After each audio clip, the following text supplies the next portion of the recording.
Good evening dears.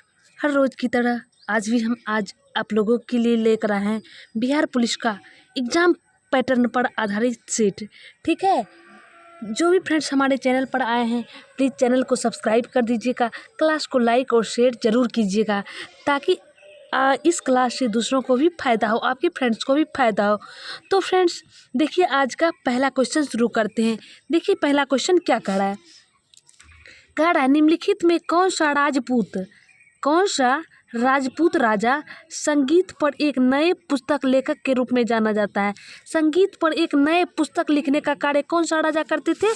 तो राणा कुंभा करते थे। कौन करते थे? तो राणा कुंभा एक ऐसे शासक हुए जो संगीत पर पुस्तक लिखने का कार्य करते थे। ठीक है, तो राणा कुंभा आपको याद रखना है। चलिए दूसरा क्वेश्चन देखते हैं। देखिए आज का दूसरा प्रश्न क्या कह रहा है, अबुल फजल की मृत्यु इनमें से किसके कारण हुई थी? अबुल फजल, ठीक है, जो राजा अकबर के दरबार में रहते थे। अबुल फजल किनके दरबार में रहते थे? तो अकबर के दरबार में उन नवरत्नों में से शामिल एक नवरत्न थे अबुल फजल भी। ठीक है, जो राजा अकबर के दरबार में रहते थे। तो अबुल फजल की मृत्यु जो है वो किसके कारण हुई थी? तो अकबर के पुत्र शहजादा सलीम के कारण हुई थी। किसके कारण हुई थी?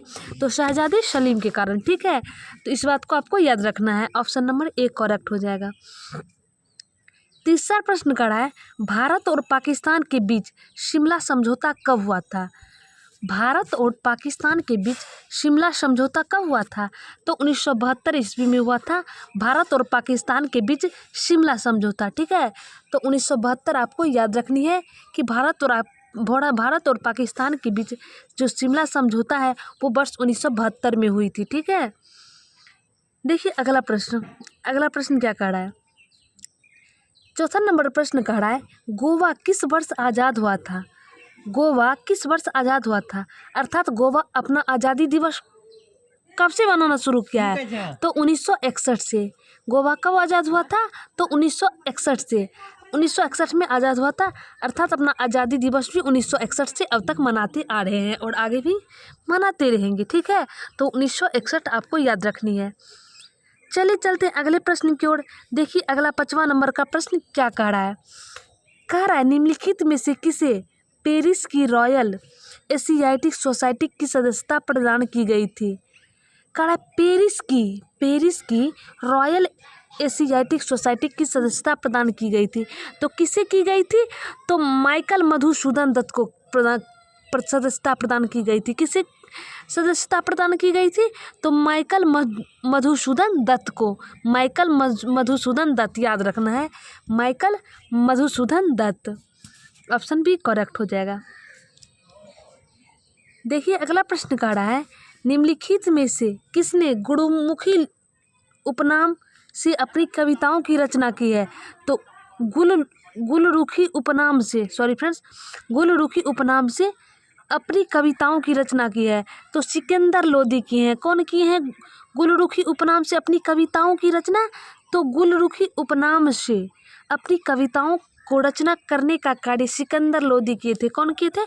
तो सिकंदर लोदी। तो ऑप्शन सी करेक्ट हो जाएगा, सिकंदर लोदी। ठीक है, देखिए अगला प्रश्न कह रहा है 7वां नंबर का प्रश्न, गंधाड़ कला शैली संश्लेषण है। गंधाड़ कला शैली संश्लेषण है भारतीय यूनानी कला का। किसका संश्लेषण है? भारतीयता यूनानी कला का। ठीक है, या भारतीय यूनानी कला भी कह सकते हैं। गंधार शैली इन्हीं का संश्लेषण रूप है। तो ऑप्शन डी करेक्ट हो जाएगा, भारतीय यूनानी कला का। चलिए चलते हैं अगले प्रश्न की ओर। अगला देखिए क्या कह रहा है रेडियो प्रसारण इनमें से किस वजह से संभव हो सका है? रेडियो का प्रसारण जो हुआ है, रेडियो प्रसारण आयन मंडल के वजहों से संभव हो सका है। रेडियो प्रसारण किसके वजह से संभव हो सका है? तो रेडियो प्रसारण आयन मंडल के कारण संभव हो सका है। ठीक है, तो आयन मंडल याद रखना है। चलिए चलते हैं अगले प्रश्न की ओर। देखिए अगला क्या कह रहा है, गढ़सोप्पा जलप्रपात किस नदी पर है? तो शरावती नदी पर है। किस नदी पर है? तो शरावती नदी पर है। ये बात को याद रखना है कि गढ़सोप्पा जलप्रपात शरावती नदी पर अवस्थित है। ठीक है, ऑप्शन डी शरावती करेक्ट हो जाएगा। देखिए 10वां नंबर का प्रश्न क्या कह रहा है भारतीय आत्मा के नाम से किसे जाना जाता है। तो भारतीय आत्मा के नाम से माखनलाल चतुर्वेदी को जाना जाता है। किन्हें कहा जाता है भारत के आत्मा के उपनाम से, किन्हें जाना जाता है। तो भारतीय आत्मा के उपनाम से माखनलाल चतुर्वेदी को जाना जाता था। किन्हें जाना जाता था। तो माखनलाल चतुर्वेदी को भारतीय आत्मा के नाम से जाना जाता है। तो option C Makhanlal Chaturvedi correct हो जाएगा। ठीक है। देखिए 11वां नंबर का प्रश्न कह रहा है कोलाबा पॉइंट कहाँ पर अवस्थित है या कहाँ पर स्थित है। कोलाबा पॉइंट जो है वो मुंबई में अवस्थित है। कहाँ अवस्थित है कोलाबा पॉइंट। तो कोलाबा पॉइंट मुंबई में अवस्थित है। ठीक है, मुंबई याद रखना है। ऑप्शन बी करेक्ट हो जाएगा। कोलाबा पॉइंट जो है वो मुंबई में अवस्थित है। ठीक है। देखिए अगला प्रश्न कह रहा है 12वां नंबर का प्रश्न, जाड़े से गर्मी तक की फसल ऋतु को क्या कहा जाता है। देखिए जो वैसी फसल जो जाड़े के मौसम में बोया जाता है लेकिन गर्मी के मौसम में उस फसल को काटा जाता है, रबी फसल कहा जाता है। उसे क्या कहा जाता है। तो रबी फसल कहा जाता है। तो आप इस रबी फसल का परिभाषा एक तरह से और जान सकते हैं, वैसी फसल जिसे अक्टूबर नवंबर या सितंबर अक्टूबर नवंबर कुछ भी कह सकते हैं, इन सब महीने में बोई जाती है और मार्च अप्रैल महीने में काटी जाती है, उसे ही रबी फसल कहा जाता है। ठीक है। रबी फसल जाड़े के दिन, जाड़े से गर्मी तक की फसल ऋतु को कहा जाता है। ठीक है। जाड़े से गर्मी तक की फसल ऋतु को कौन सी फसल कहा जाता है। तो रबी फसल, जो जाड़े के समय में बोया जाता है और गर्मी के समय काटा जाता है। ठीक है। देखिए अगला 13वां नंबर का प्रश्न कर रहा है भारत के संविधान को किसने अंगीकृत किया था। तो भारत के संविधान को जो है अंगीकृत करने का कार्य किए थे संविधान सभा के जनता के प्रतिनिधियों ने। कौन किए थे। तो संविधान सभा में उस समय जो जनता थे उन्हीं के द्वारा संविधान को अंगीकृत करने का कार्य किया गया था। ठीक है। तो ऑप्शन सी करेक्ट हो जाएगा। संविधान सभा के जनता के प्रतिनिधियों ने संविधान सभा को अंगीकृत करने का कार्य किए थे। ठीक है। तो ऑप्शन सी करेक्ट हो जाएगा। देखिए 14वां नंबर का प्रश्न कर रहा है कौन लोकसभा को इसकी अवधि के समाप्त होने के पूर्व भंग कर सकता है। तो कौन लोकसभा, यदि लोकसभा में कार्रवाई चल रही होती है तो इसकी अवधि पूरा होने से पहले लोकसभा को कौन भंग करता है। तो प्रधानमंत्री के सलाह पर राष्ट्रपति लोकसभा की कार्रवाई को समाप्त करने का आदेश दे सकते हैं। ठीक है। कौन देते हैं। तो प्रधानमंत्री के सलाह पर राष्ट्रपति लोकसभा की कार्य को भंग कर सकता है। ठीक है। तो ऑप्शन बी करेक्ट हो जाएगा। प्रधानमंत्री के सलाह पर राष्ट्रपति जो है लोकसभा की अवधि को समाप्त करने या भंग करने का कार्य कर सकती है। देखिए 15 नंबर का प्रश्न कर रहा है यदि दो प्रतिरोध समांतर क्रम में है तब इसका संयुक्त प्रतिरोध क्या हो जाएगा। देखिए यदि दो प्रतिरोध समांतर क्रम में जुड़ा होता है तब इसका संयुक्त प्रतिरोध कम हो जाता है। तब इसका संयुक्त प्रतिरोध क्या होता है। कम होता है। ये जब दो प्रतिरोध आपस में समांतर क्रम में जुड़ा होता है तब इसका संयुक्त प्रतिरोध कम हो जाता है। ठीक है। तो ऑप्शन बी करेक्ट हो जाएगा। देखिए 16 नंबर का प्रश्न कर रहा है संयुक्त राष्ट्र संघ की स्थापना के समय इसके सदस्य देशों की संख्या कितनी थी। देखिए संयुक्त राष्ट्र संघ की जब स्थापना हो रही थी उस समय सदस्य देशों की संख्या 51 थी। कितनी थी। 51 थी उस समय सदस्य देशों की संख्या। तो आपको ये संख्या याद रखनी है। ऑप्शन बी करेक्ट हो जाएगा। देखिए 17 नंबर का प्रश्न कर रहा है परिवार नियोजन कार्यक्रम कब से लागू हुआ। परिवार नियोजन कार्यक्रम जो लागू हुआ था वो वर्ष 1952 में लागू हुई थी। कब हुई थी परिवार नियोजन कार्यक्रम लागू। तो परिवार नियोजन कार्यक्रम जो है वो वर्ष 1952 में लागू हुई थी। ठीक है।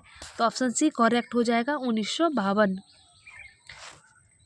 देखिए अगला 18 नंबर का प्रश्न कर रहा है लॉर्ड डलहौजी ने हड़प नीति का प्रतिपादन कब किया था। देखिए हड़प नीति का प्रतिपादन या हड़प नीति किसके द्वारा चलाया गया था। तो भारतीय वायसराय लॉर्ड डलहौजी के द्वारा राज्य हड़प नीति चलाया गया था। ठीक है। वो कब से चलाया गया था। तो 1857 से चलाया गया था। ठीक है। यही सब 1857 की क्रांति का एक प्रमुख कारण बना था। ठीक है। लॉर्ड डलहौजी के द्वारा 1857 लॉर्ड डलहौजी के द्वारा राज्य हड़प नीति का उपयोग करना 1857 की क्रांति का कारण रहने में महत्वपूर्ण भूमिका निभाई है। ठीक है, इन्हीं सब कारणों के वजह से 1857 की क्रांति प्रारंभ हुई थी उत्तर प्रदेश के मेरठ से। ठीक है, 10 मई 1857 को प्रारंभ हुई थी। आपको ये डेट भी याद रखना है कि 10 मई 1857 को 1857 की क्रांति शुरू हुई थी उत्तर प्रदेश के मेरठ से। ठीक है, उसमें एक महत्वपूर्ण कारण राज्य हड़प नीति भी रहा है, जो लॉर्ड डलहौजी के द्वारा चलाया गया था 1857 में। चलिए चलते हैं अगले प्रश्न की ओर। देखिए अगला कड़ा है, द्वितीय विश्व युद्ध के समय भारत में कौन सा आंदोलन चलाया गया था? जब द्वितीय विश्व युद्ध 1939 से 1945 तक, कब से कब तक चला था? 1939 से 1945 तक जब द्वितीय विश्व युद्ध चल रहा था, उस समय भारत में कौन सा आंदोलन चलाया गया था? तो द्वितीय विश्व युद्ध के दौरान भारत में भारत छोड़ो आंदोलन चलाया गया था। कौन सा आंदोलन चलाया गया था? तो भारत छोड़ो आंदोलन को द्वितीय विश्व युद्ध के दौरान चलाया गया था। ठीक है, तो ये कब से कब तक चला था द्वितीय विश्व युद्ध? तो 1939 से 1945 तक द्वितीय विश्व युद्ध चला था। ठीक है, तो ऑप्शन सी करेक्ट हो जाएगा, भारत छोड़ो आंदोलन। ठीक है, चलिए चलते हैं अगले प्रश्न की ओर। देखिए अगला 20वां नंबर का प्रश्न कह रहा है, जापान की मुद्रा को किस नाम से जाना जाता है? तो जापान की मुद्रा को येन नाम से जाना जाता है। येन, जापान की मुद्रा को क्या कहते हैं? येन कहा जाता है। ठीक है, तो ऑप्शन ए करेक्ट हो जाएगा कि जापान की मुद्रा को येन कहा जाता है। ठीक है, देखिए 21 नंबर का प्रश्न कह रहा है, इंग्लैंड के मैग्ना कार्टा पर किस शासक ने हस्ताक्षर किया था? तो इंग्लैंड के मैग्ना कार्टा पर जॉन द्वितीय ने सिग्नेचर किए थे। कौन किए थे हस्ताक्षर करने का कार्य? तो इंग्लैंड के मैग्ना कार्टा पर जो है जॉन द्वितीय हस्ताक्षर करने का कार्य किए थे। ठीक है, तो जॉन द्वितीय याद रखना है। देखिए अगला 22 नंबर का प्रश्न क्या कह रहा है? कांग्रेस का नाम भारतीय राष्ट्रीय कांग्रेस किसके द्वारा रखा गया था? तो कांग्रेस का नाम भारतीय राष्ट्रीय कांग्रेस रखे थे दादा भाई नौरोजी। कौन रखे थे? तो दादा भाई नौरोजी रखे थे। ठीक है, दादा भाई नौरोजी कांग्रेस के प्रथम पारसी अध्यक्ष थे। कौन थे? पारसी समुदाय के अध्यक्ष हुआ करते थे। तो दादा भाई नौरोजी कांग्रेस का नाम भारतीय राष्ट्रीय कांग्रेस रखे थे। ठीक है, ये प्रथम पारसी अध्यक्ष हुए थे दादा भाई नौरोजी। इस बात को भी आपको याद रखनी है। देखिए 23 नंबर का प्रश्न कह रहा है, भारतीय राष्ट्रीय कांग्रेस के प्रथम अध्यक्ष कौन थे? तो भारतीय राष्ट्रीय कांग्रेस के प्रथम अध्यक्ष जॉर्ज यूले थे। कौन थे भारतीय राष्ट्रीय कांग्रेस के प्रथम अध्यक्ष? तो जॉर्ज यूले थे। कौन थे? जॉर्ज यूले भारतीय राष्ट्रीय कांग्रेस के प्रथम अध्यक्ष। इस बात को आपको याद रखनी है।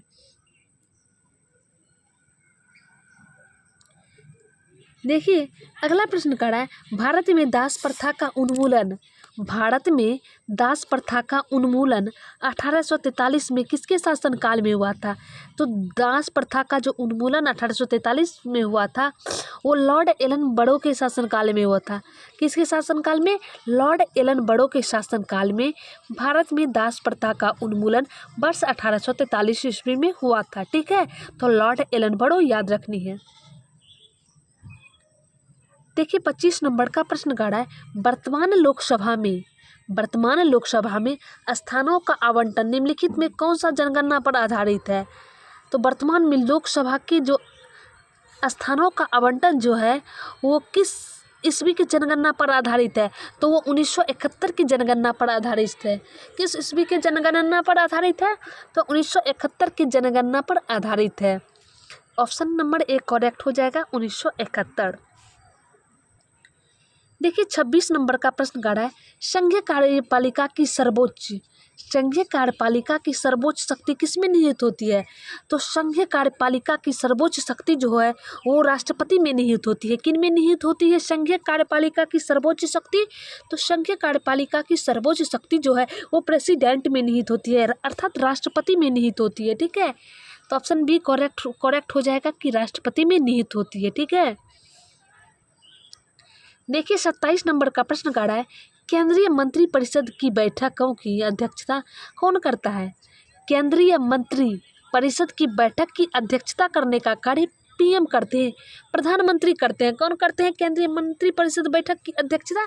तो अध्यक्षता करने का, मंत्रिपरिषद की अध्यक्षता करने का काम पीएम, प्रधानमंत्री करते हैं। क्योंकि कैबिनेट में तो पीएम के ही मंत्री होते हैं, क्योंकि जीते हुए प्रतिनिधि के ही मंत्री केंद्र में होते हैं, इसीलिए पीएम ही केंद्र में मंत्रिपरिषद की अध्यक्षता करने का कार्य करते हैं। तो ऑप्शन ए करेक्ट हो जाएगा। देखिए 28 नंबर का प्रश्न कह रहा है, अंतःकोशिकीय पाचन से संबंधित, अंतःकोशिकीय पाचन से संबंधित कोशिकीय संरचना कौन सा है? अंतःकोशिकीय पाचन, अंतःकोशिकीय पाचन से संबंधित कोशिकीय संरचना लाइसोसोम है। कौन सा है अंतःकोशिकीय पाचन से संबंधित कोशिकीय संरचना? तो अंतःकोशिकीय पाचन से संबंधित कोशिकीय संरचना लाइसोसोम है। कौन सा है? तो लाइसोसोम। ऑप्शन डी करेक्ट हो जाएगा, लाइसोसोम। देखिए 29 नंबर का प्रश्न कर रहा है, सूर्य की सतह का लगभग तापमान कितना होता है? सूर्य की सतह का लगभग तापमान 6000 डिग्री सेल्सियस होता है। कितना होता है सूर्य की सतह का लगभग टेम्परेचर? तो सूर्य की सतह का लगभग जो टेम्परेचर है वो 6000 डिग्री सेल्सियस होता है। कितना होता है? 6000 degree Celsius. Option A correct हो जाएगा, 6000 डिग्री सेल्सियस। देखिए आज का सबसे लास्ट क्वेश्चन 30वां नंबर का प्रश्न कर रहा है, प्रथम नाभिकीय रिएक्टर, प्रथम नाभिकीय रिएक्टर किसके निर्देशन में बनाया गया था? प्रथम नाभिकीय रिएक्टर जो है वो एनरिको फर्मी के निर्देशन में बनाया गया था। किनके निर्देशन में बनाया गया था? तो एनरिको फर्मी के निर्देशन में प्रथम नाभिकीय रिएक्टर बनाया गया था। ठीक है, तो Enrico Fermi, option B correct हो जाएगा कि एनरिको फर्मी के निर्देशन में प्रथम नाभिकीय रिएक्टर बनाया गया था। ठीक है, तो आज के लिए इतना ही। मिलते हैं नेक्स्ट प्रैक्टिस सेट में। जय हिंद, जय भारत।